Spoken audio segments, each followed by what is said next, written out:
Hey everybody, well I thought I'd come up here to the Tehachapi Depot Railroad Museum and do a little tour of this. I'm not working today. I am a docent here, but I'll be up here tomorrow. This is July 2nd. I'll be up here tomorrow on Saturday working, but I had to come up to Tehachapi to conduct a little business, so I thought I would do a walk around tour of the Tehachapi Depot Museum. So let's go check it out. All right, this is the gift shop. This is the cashier, Kayleen. Say hi to everybody. Hi, everybody. You're going to be a star. But this is the gift shop, and it is stocked with all kinds of cool stuff. Buttons, pins, shirts, toys, books, just all kinds of really neat stuff. This was originally the waiting room, and once they stopped passenger service in 1971, this became the signal office. And this is where I worked out of. This is the office I worked from 1984 off and on until about 2000. And my desk was right there in front of that window. But Bill Stocco, who was the signal supervisor, he was a signal supervisor up here from 1967 until his retirement in 1989. His desk was in that corner. And this is, Bill was a dedicated rail fan and a super dedicated railroad signal fan, and that's him up on the Oregon short line, helping work on the semaphores that were still in service on that line back in the 1990s. I think that was from 1998, that article. But Bill passed away in 1999, donated his signal collection, which was a fantastic working signal collection that we'll see out back. When Bill passed away, his widow Betty donated those to the city, and they are all out back in working condition. I'm not going to be able to see them work today because the guy who runs them isn't here. And these are some of the plates. Much of the stuff in this depot is donated by Bill. Got a train coming up the hill, sounds like.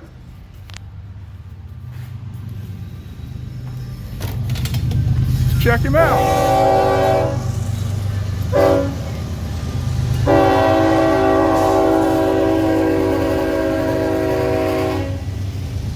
He is going through the Tehachapi Crossover, crossing over from the number 1 to the number 2 track. Going across Green Street, headed toward Mojave.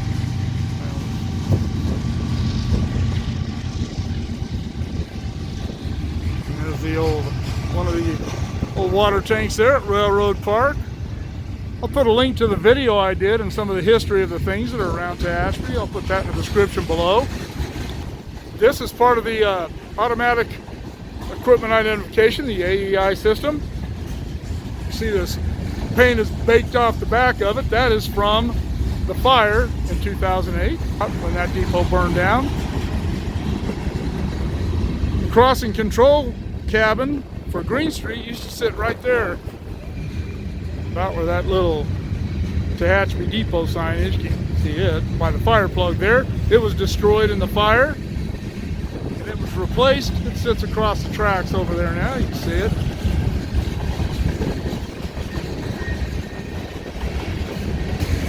One of the interesting stories I have about something that happened here one time is that this far switch down there that he's going through, there was an issue with that switch machine. It was cold, it was in the wintertime, sleeting and raining, and they had to replace that switch machine, and the Bakersfield gang came up to do it. I was on the Tehachapi gang at that time, me and a guy named Bruce Shanegarth and a guy named Art Gross, and we were trying to get the switch machine converted from a right to a left, which is a real pain, out in the field. And we couldn't get it figured out. I'd never done it before, and I'd been up here helping them for a while, and they're not being of much help. And Bruce Shanegarth come walking up at the end of the day after we'd all been up there for 5 or 6 hours in the cold and wet, and hey, what's going on? So we can't get these contacts rotated over to make the reverse and normal swap. Oh, grabbed a screwdriver, one of theirs stuck in a hole, and rotated them around. Said, there, it's all done. It's like, where have you been? But made all of us look like a bunch of idiots.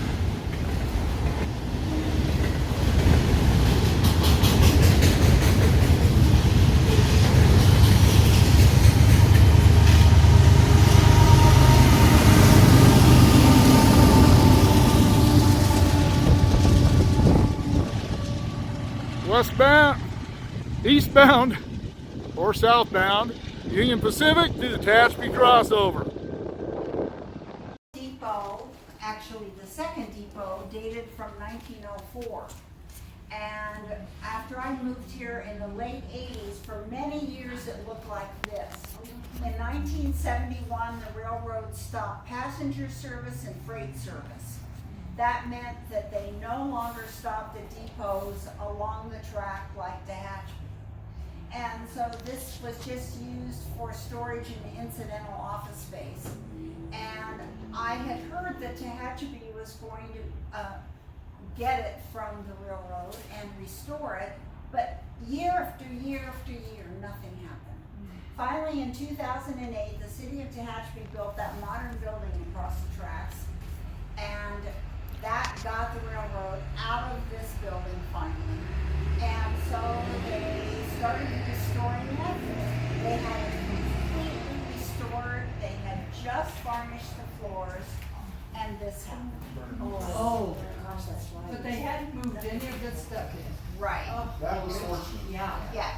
So, I remember when that happened. That was so sad. yeah, grown men were standing in the street crying. Yeah. Yeah. For 3 years, they had been working on this depot. Anyway, 3 grown men across railroad tracks in June, I guess we're practicing for the 4th of July, set off a bottle rocket which ran underneath the platform. They couldn't get to it, and the next morning it looked like this. And one benefit of having this wall partially remaining was that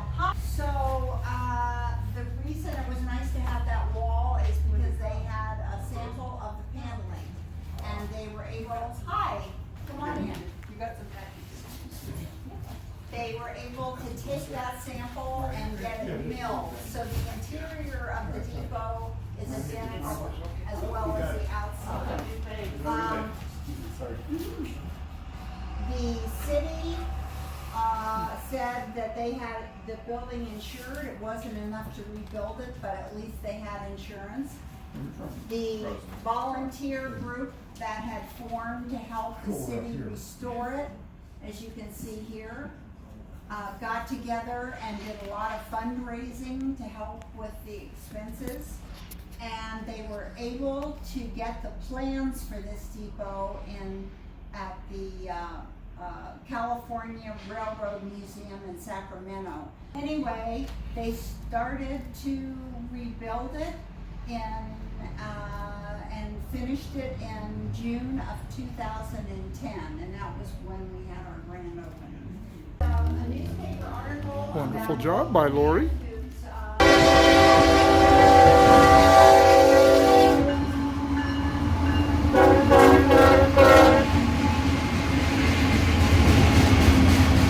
Everybody catching a nice westbound UP through the Tehachapi Crossover.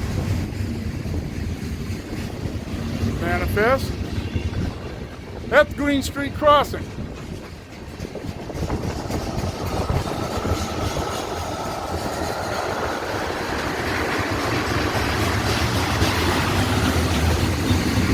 There, the wheels sound as rusty as the car looks. This group right here, some of them are from Boston.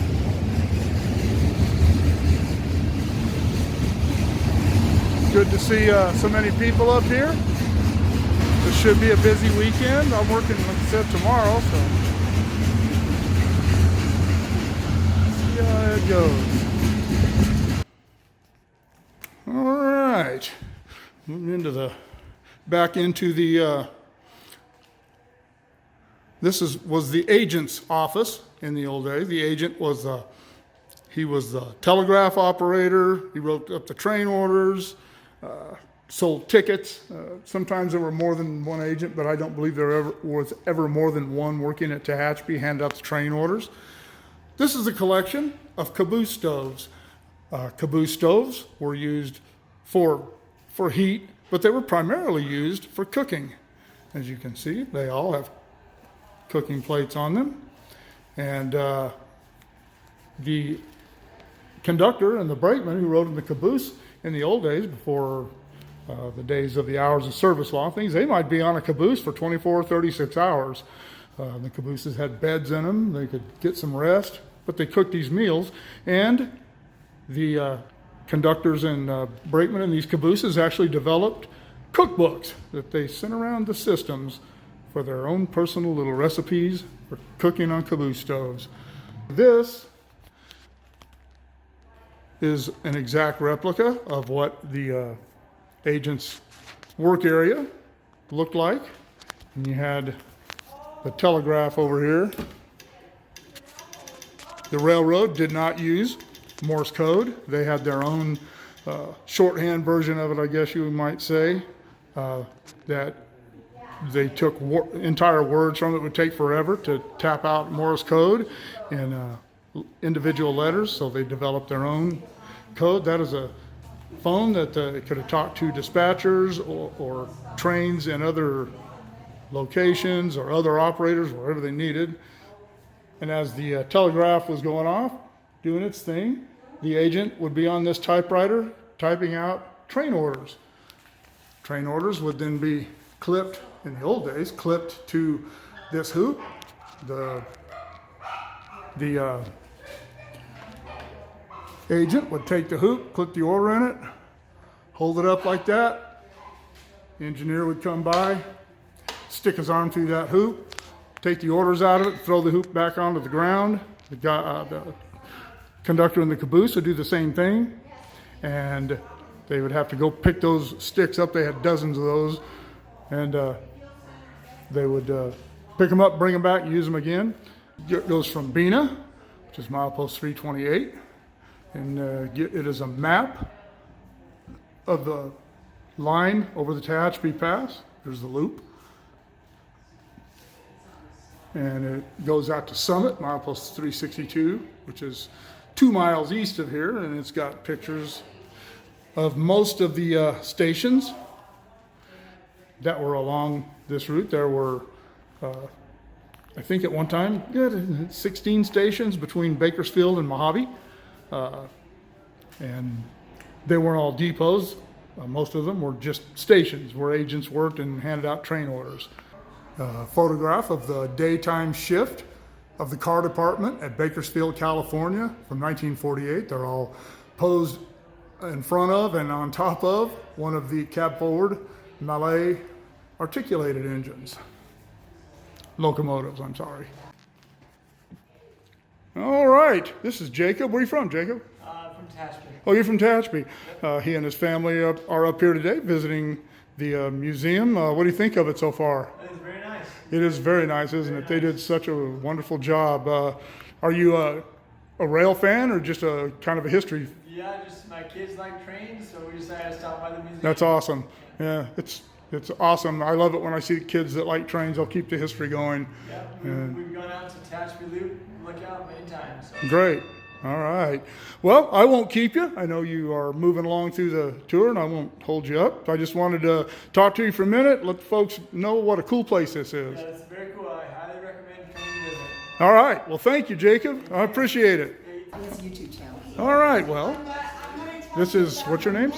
This is Bob and Florence. Bob and Florence, and you are from Lancaster. He lives here, and I'm from Lancaster. Okay. But we do have some friends of ours. There's some friends visiting from Boston. That is so awesome. Yes.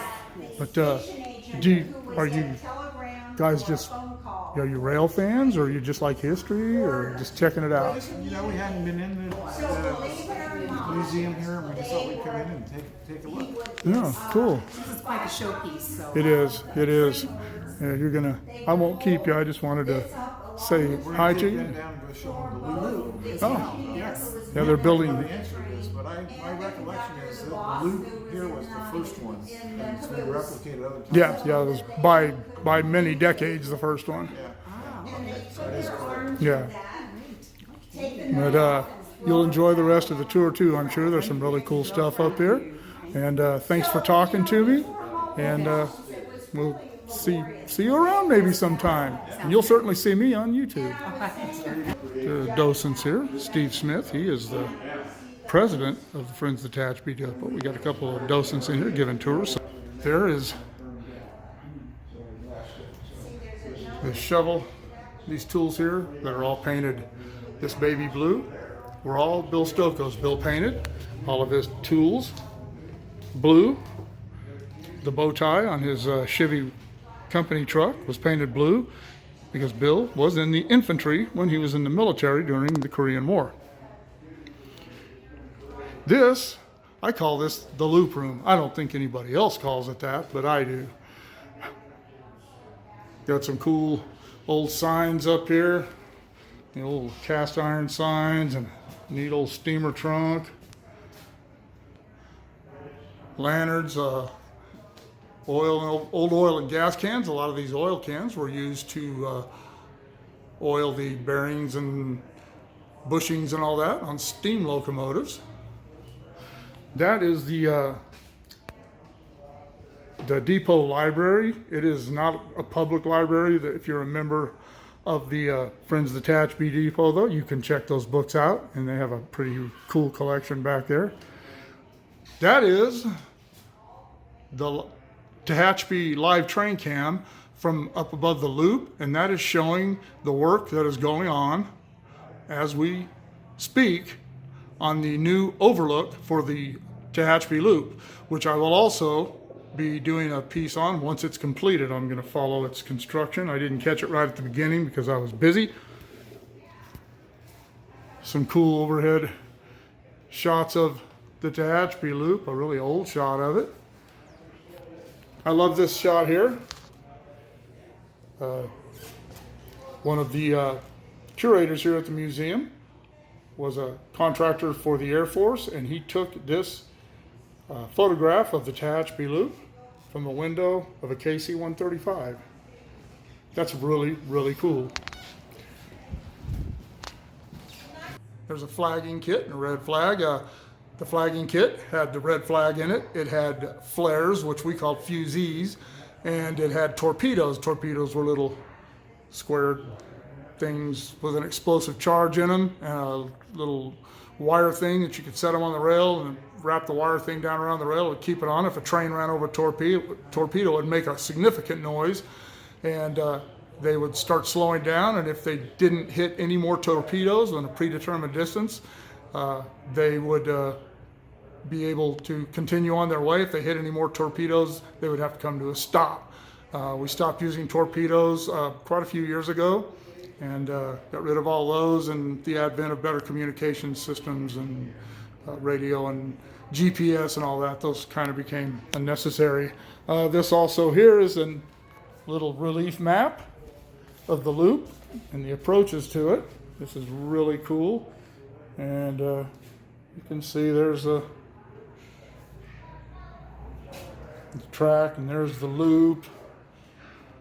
You see how it goes down, horseshoes around back down into Woodford, and then up on the other side of it you can see the old road. And right here where this little silver thing is, that's where the Tehachapi Loop overlook is, right next to the old road where I was talking about the new overlook being built there. All right. Because most people don't realize they have a different. I'm going to have to score them a new UP calendar this year. This is a collection of different lanterns for different aspects of railroading. We have the hand lanterns that the crewmen used to signal each other, and we have switch lanterns, we have caboose lanterns, we have depot lanterns, and here are a couple of different headlights. This was a locomotive headlight, a steam locomotive headlight. They also had these types of headlights on the rear of the tenders. This is what was called a gyrating light or a Mars light, and it made the trains much more visible, and the theory was that if a car saw this approaching a crossing, they would know that it wasn't just some stationary light down the track or a car or something, that it was actually a train.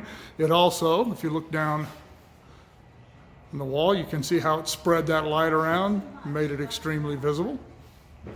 This area right here that's painted gray is now access to the basement where they have storage, but that is where the freight house scale was. This room was originally the freight and baggage room, and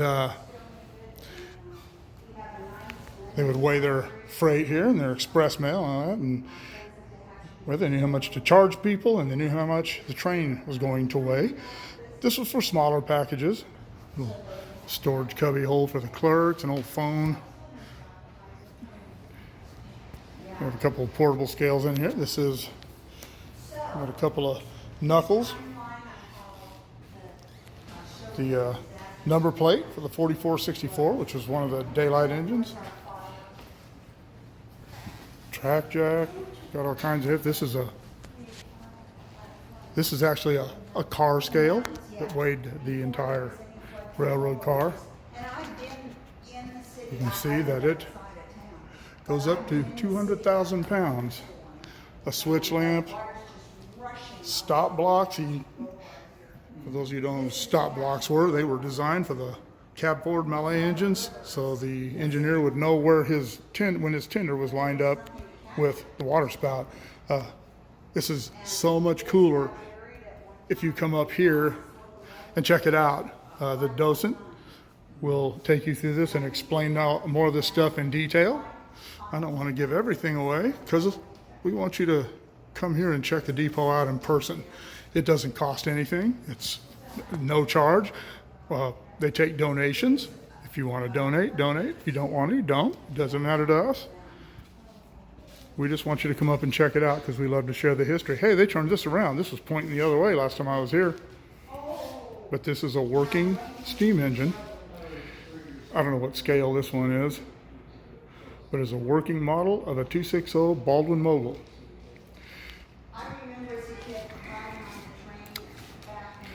This is a locomotive bell. It actually works. I was going to say your kids can come up here and ring this bell, but adults like to ring it too. It is cool. This entire wall here is a timeline, beginning with the formation of the Southern Pacific up to the rebuilding of the depot. This is a railroad lock and key. They're not all railroad locks, but they're all brass locks, and a collection of them and the keys. This was another part of the Bill Stokoe collection. Date nails from various ties, trestle, pilings, utility poles. They all use date nails. They don't need to anymore because they can keep track of that inventory by computer.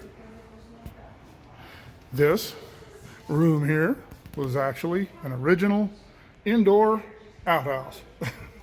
Stepping outside, this is the Tehachapi Crossover.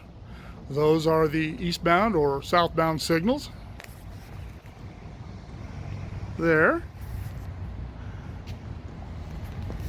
And the westbound or northbound signals are down there. That box right there with the little bulb thing hanging off of it is part of the Tehachapi Live Train Cam family of cameras. Train orders were used before the advent of centralized traffic control, which is the system that we use now and have been using for a long time now. Prior to that, they used train orders. A train would go by a station like this. There'd be another station 10 miles down the line or however far it was. And those orders would tell a train what was going on between here and the next station.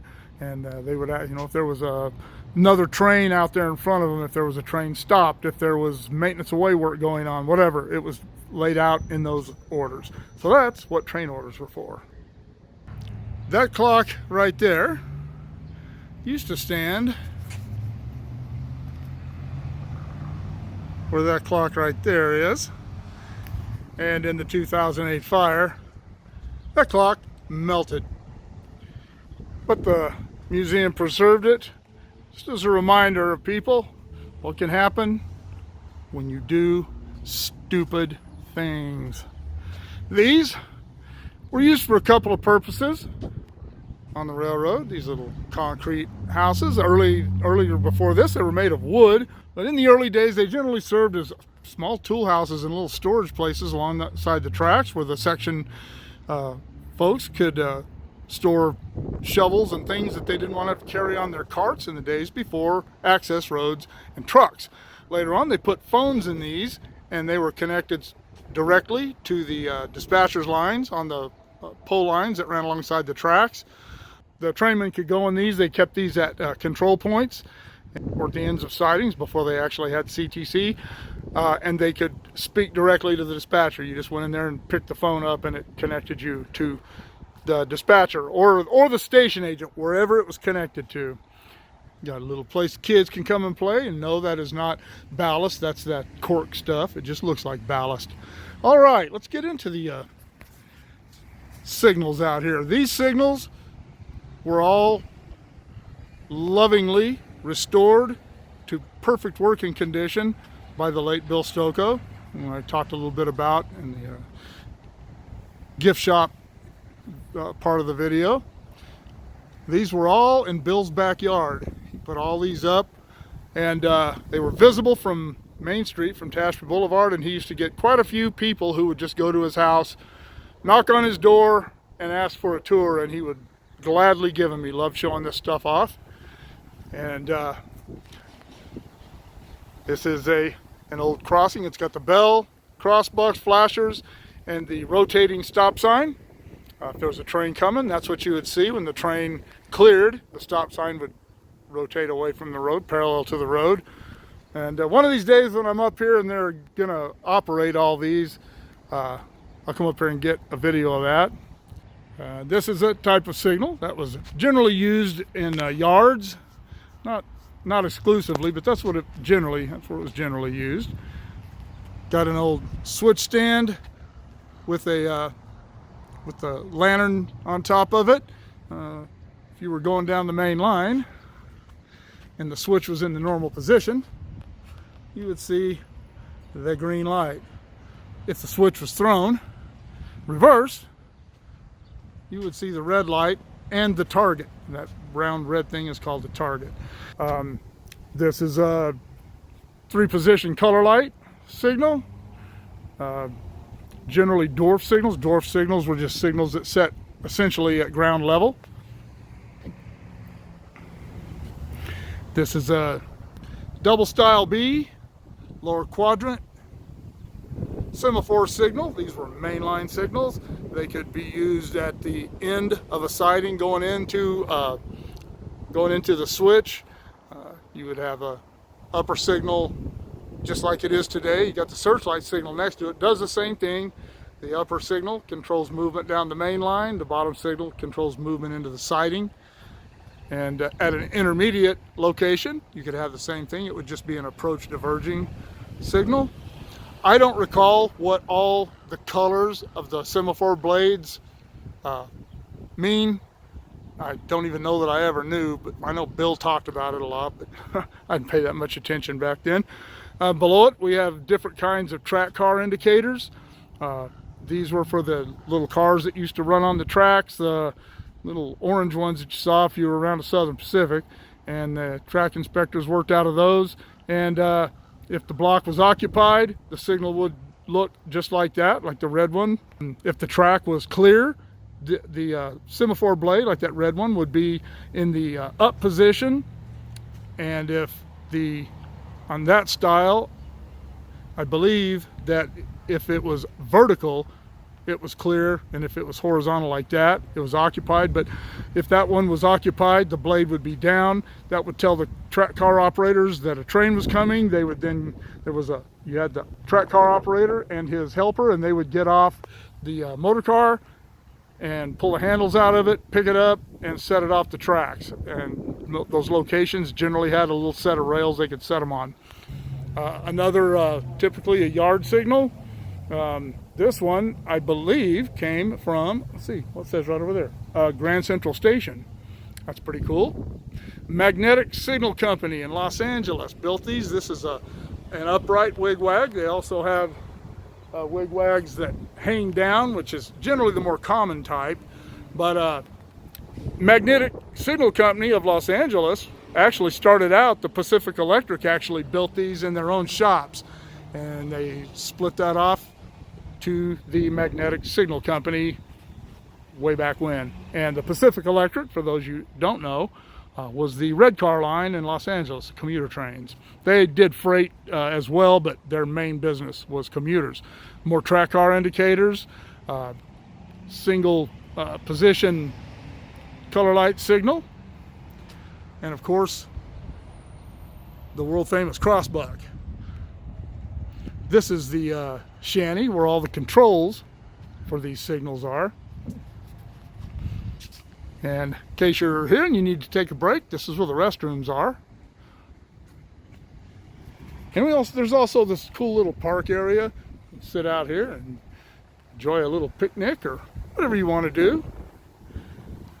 And over here we have a single quadrant semaphore and a couple of other styles of signals that would indicate various things. That you could use signals to give just about any information. One thing that I forgot to mention is that on both of these signals, you see the P plate, the triangular plate on the searchlight signal, and the reflective plate on that. That P meant that this signal controlled movement over a protective device, such as a slide fence, high water detector, something like that. So that's what the P is for. This is another searchlight signal. This one is sitting on a double style B case. The style B cases were originally the mechanisms that operated the semaphore signals was, and they had rods that ran up the mast to that signal, and that's how they would move the semaphore blades. This was called the Peach Basket wigwag, and the crossbucks a wigwag. And this signal here, I'm not sure what it was in this application. It could have relayed any information. This is another 3-position color light signal, another single position color light signal. That was a union switching signal. Semaphore signal. This one was actually a Santa Fe signal. And then over here, this is a Dwarf signal, a union switching signal product that was used on the Pennsylvania Railroad. All right, that is the signal collection from Bill Stocco, lovingly restored by him, and then put to work here at the Tehachapi Depot Museum. Well, that will conclude our little tour of the Tehachapi Depot Museum. I hope you enjoyed it. You need to come up here and check it out in person. It's really a lot more cool in person. You can spend a little more time looking at things, and you can look at all the pictures and meet some of the great people who work here, including me. But anyway, keep shooting me the ideas. Drop in the comments below. Shoot me an email at motorpoet59@gmail.com. Like, share, subscribe. Click on the bell if you want to be notified of future content. And we'll see you all later.